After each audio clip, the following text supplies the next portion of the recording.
Merci à tous. Merci une fois encore de nous choisir pour vous informer dans cette émission Émergence qui aujourd'hui va se pencher sur un thème. Et notez bien sûr que le premier rapport mondial sur le handicap publié par la Banque mondiale et l'Organisation mondiale de la santé en juin 2011 estime à 15% la population totale des personnes handicapées dans le monde. Selon ces mêmes estimations, le Togo compterait à l'heure actuelle plus de 900 000 de personnes handicapées, bien qu'ayant été les premières victimes du non-respect des droits de l'homme à la suite des crises socio-politiques. Au Togo, les personnes handicapées sont restées longtemps sont exclues bien sûr de la vie socio-nationale togolaise post-conflit. Censé être une initiative participative, le processus de la Commission Vérité, Justice et Réconciliation enclenché en vue de réparer les torts du passé, remettre le pays sur des bases plus crédibles et plus respectueuses des droits humains, n'a connu une implication réelle des personnes handicapées et de leur organisation. Au jour d'aujourd'hui, une question demeure. Quelle est la place réservée à ces personnes-là dans notre société? Bien sûr, pour en débattre largement, j'ai 4 invités sur ce plateau de votre émission Émergence qui débat bien sûr des sujets portant sur l'économie et le développement. Le premier invité sur mon côté droit, son nom c'est Didier Nkekpo. Il est bien sûr le chef projet à la Fédération togolaise des associations de personnes handicapées. Et également Madame Doku Pauline, chef division chargée de la société civile au secrétariat d'État chargé des droits de l'homme. Et sur le même plateau, nous avons Monsieur Lemou Anakba, il est officier de police adjoint au commissariat de police du 7e arrondissement de Lomé, et Monsieur Karimou Ouassiou, directeur des personnes handicapées au ministère de l'Action sociale, de la promotion de la femme et de l'alphabétisation. Messieurs, soyez les bienvenus sur ce plateau de l'émission Émergence. Merci. Vous allez bien, j'espère. Monsieur Didier, ça va chez vous à la FETAF? Oui, ça va bien, Mathieu. Et dans l'ensemble, ça va? Oui. Madame Doku, bonjour. Bonjour, Mathieu. Vous allez bien? Je vais bien. Et au niveau du secrétariat d'État, les choses se passent bien sûr bien pour... Oui, tout se passe bien. Merci. Monsieur Karimou, au niveau de Madame Nyenchare Kolani, au ministère, ça va? Et merci, Monsieur Mathieu, de nous accueillir sur ce plateau ce matin. Et je tiens à saluer aussi les téléspectateurs qui nous suivent aujourd'hui. Et juste pour vous dire que pour le moment, au ministère de l'Action sociale, de la promotion de la femme et de l'alphabétisation, et tout se passe bien. Tout se passe bien. Monsieur l'officier de police adjoint du commissariat de 7e arrondissement, on est à quel niveau ça, 7e arrondissement, pour ceux qui ne savent pas? Le commissariat du 7e arrondissement est sur la nationale numéro 1. Oui. Juste en face de la banque BPEC. Oui, ça c'est à Agoué. Agoué. Banlieue nord de Lomé. Et dans l'ensemble, ça va chez vous? Ça va. Alors, monsieur Didier, vous avez lancé un projet il y a quelque temps. D'abord, le nom de ce projet-là, c'est lequel?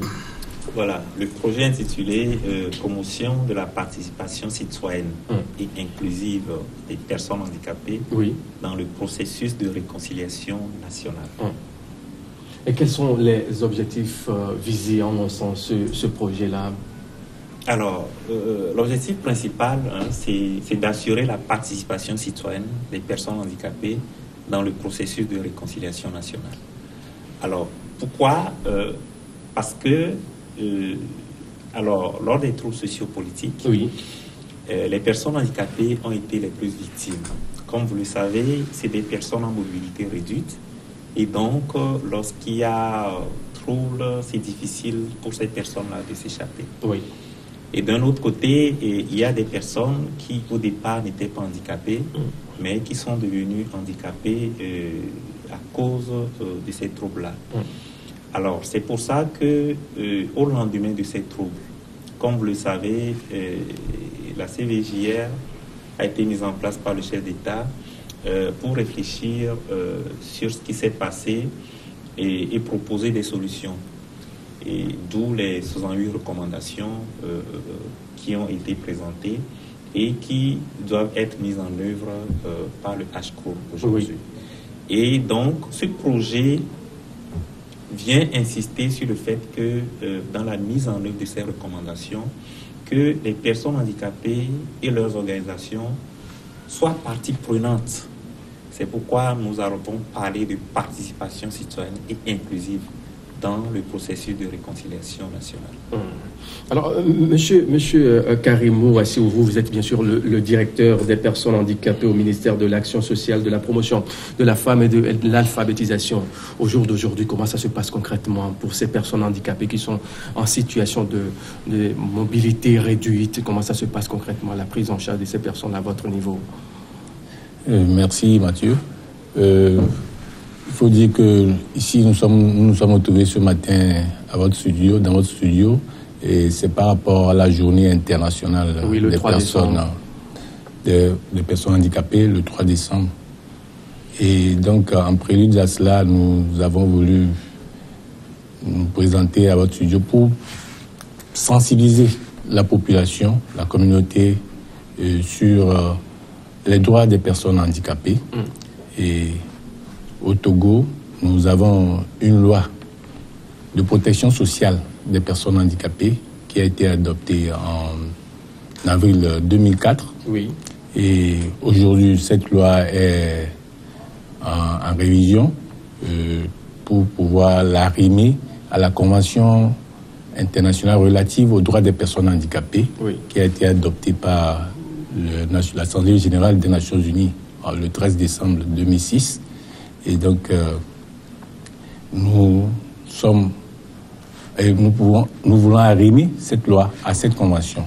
Donc, juste pour dire qu'aujourd'hui, c'est le lieu de faire savoir à la communauté internationale que nous voulons l'inclusion. Et quand nous parlons d'inclusion, c'est pour permettre à toutes les personnes handicapées de participer à toutes les activités de promotion comme de protection et à tout ce qui concerne le développement. Donc que les personnes handicapées deviennent aussi des acteurs de développement. Donc il ne faudrait pas avoir un mauvais regard sur la personne handicapée et travailler ensemble avec les personnes handicapées. Madame Doku, Pauline, vous êtes bien sûr chef division chargée de la société civile au secrétariat d'État chargé des droits humains. Quand on parle des personnes handicapées, pour vous, à ce niveau-là, qu'est-ce qui se fait concrètement? Merci Mathieu. Au niveau du secrétariat d'État chargé des droits de l'homme, il faut dire que notre mission fondamentale, c'est la mise en œuvre de la politique du gouvernement en matière de droits de l'homme. Oui. Donc, à ce titre, nous faisons la sensibilisation, la formation et l'information de toute la population en général, et puis des groupes vulnérables, des femmes, des hommes, des jeunes et de tout le monde. Donc, il faut rappeler aussi que le Togo a ratifié la quasi-totalité des conventions en matière de droits de l'homme. Et nous collaborons avec la société civile pour vulgariser tous ces instruments et sensibiliser la population à connaître leurs droits. Les personnes handicapées, il y a la convention relative aux personnes handicapées qui a été également ratifiée, et dont le Togo présente régulièrement des rapports périodiques. Et particulièrement, nous collaborons avec la FETAF pour vulgariser, pour que les personnes handicapées soient au courant, connaissent le contenu de ces différents textes-là qui existent. De ces instruments. Et dans le cadre de ce projet-là, particulièrement, nous appuyons la FETAF, un appui technique, appui conseil.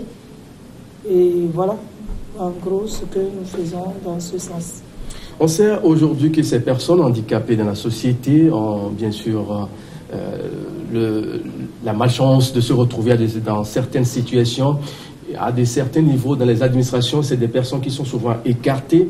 Et très souvent, on pointe des doigts certaines couches sociales. On se demande concrètement pourquoi cette ségrégation qui ne dit pas son nom. Et aujourd'hui, sur ce plateau, nous avons l'officier de police adjoint. Son nom, c'est Anakba Lemou. Vous nous venez bien sûr du commissariat de police du 7e arrondissement de Lomé. On est au niveau d'Agoué. Comment ça se fait concrètement, la prise en charge de ces personnes quand ils viennent chez vous pour pouvoir bénéficier de vos différents services? Comment ça se passe concrètement? Actuellement, notre commissariat a bénéficié de l'appui de la FETAF, oui, qui est arrivé et a réussi à réaliser certains travaux. Oui. Ces travaux nous ont permis aujourd'hui d'accueillir facilement les personnes handicapées. Les personnes handicapées, à l'entrée de nos services, sont accueillies par nos policiers qui les assistent, qui les dirigent vers les sections dans lesquelles elles veulent peut-être se faire établir un document, oui, ou bien elle a un problème vers l'assistant de la police, directement à la section judiciaire, ou elle est victime d'un accident de la circulation. Nos agents les aident directement à aller dans ces services. Nous avons actuellement au niveau du commissariat, on a fait certains aménagements où il y a des rampes. Il y a des rampes, voilà, pour permettre à ceux qui ont des mobilités réduites de pouvoir accéder oui, facilement à nos services. Justement, parlant bien sûr de ces rampes, là nous allons devoir aller dans les méandres du sujet en suivant ce reportage réalisé par le service de rédaction de cette émission. On suit le reportage, on se retrouve juste après pour la suite de cette émission Émergence. Lorsque nous sommes une personne non handicapée, nous ne nous rendons pas compte des difficultés que peuvent rencontrer une personne en situation de handicap, comme André Aïe ou Georges Kekessi. Pour eux, certaines tâches quotidiennes relèvent du parcours du combattant. Sur 10 personnes handicapées, et à peine 2 ont leur pièce d'identité. Pourquoi? Parce que déjà, l'accueil au niveau des commissariats et l'accessibilité aussi, ça nous crée des problèmes. On est aussi des citoyens et on va vivre comme les autres. Et je crois, on a été dans les mêmes écoles. Dans les hôpitaux, c'est les mêmes soins qu'on nous prodigue. J'étais ici dans les années 2013 pour faire ma carte d'identité. Vraiment, je suis venu, je n'ai trouvé personne pour m'orienter. Ici, à Agoué, au nord de Lomé, ce commissariat de police répond à une exception rare. Les marches d'accès à l'entrée aux différents locaux de l'établissement sont mises aux normes en vue de leur accessibilité aux personnes handicapées. C'est bien parce qu'auparavant, il y a des escaliers. Donc cette fois-ci, nous pouvons marcher librement et sans heurter n'importe que ce soit. À travers ces infrastructures, ça nous rend plus ou moins à l'aise. Et ça nous permet de venir au commissariat et se faire établir nos pièces d'identité. Particulièrement dans le contexte togolais, l'importance de ces infrastructures spécifiques d'accessibilité des personnes handicapées est sociale, mais aussi politique. Lors des troubles sociopolitiques, les personnes handicapées ont été les plus victimes. Et lorsqu'il était question de réfléchir aux solutions, c'était important pour nous que les personnes handicapées soient également au centre des réflexions pour que l'égalité, la paix sociale soit assurée. Sur initiative de la Fédération togolaise des associations de personnes handicapées, un projet est lancé en septembre 2016 pour attirer l'attention du gouvernement sur le manque d'accessibilité des infrastructures. Il a été financé à hauteur de 134 millions de francs CFA par l'Union européenne à 90%, ainsi que Handicap International et la Fondation Liliane à 10%.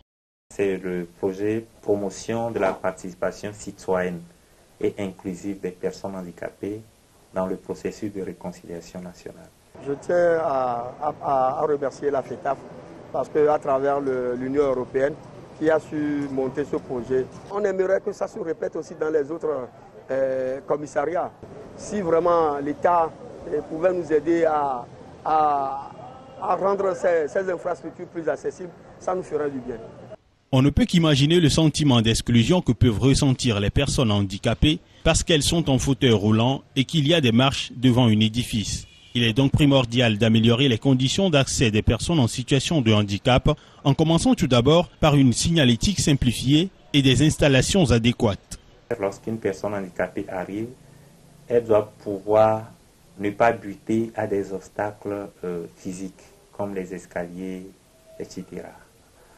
Alors si quelqu'un vient en fauteuil roulant, il doit pouvoir circuler dans tout le commissariat sans être obligé d'être porté. La même chose pour une personne handicapée visuelle. À un certain âge, on ne peut plus monter les escaliers pour aller dans nos chambres qui sont à l'étage. Et donc, c'est clair qu'il y a de petites choses qu'on doit faire. Et si ça entre dans nos habitudes, si on pense que ce n'est pas que pour les personnes handicapées, alors on comprendra que nous avons tous intérêt à prendre en compte les questions spécifiques.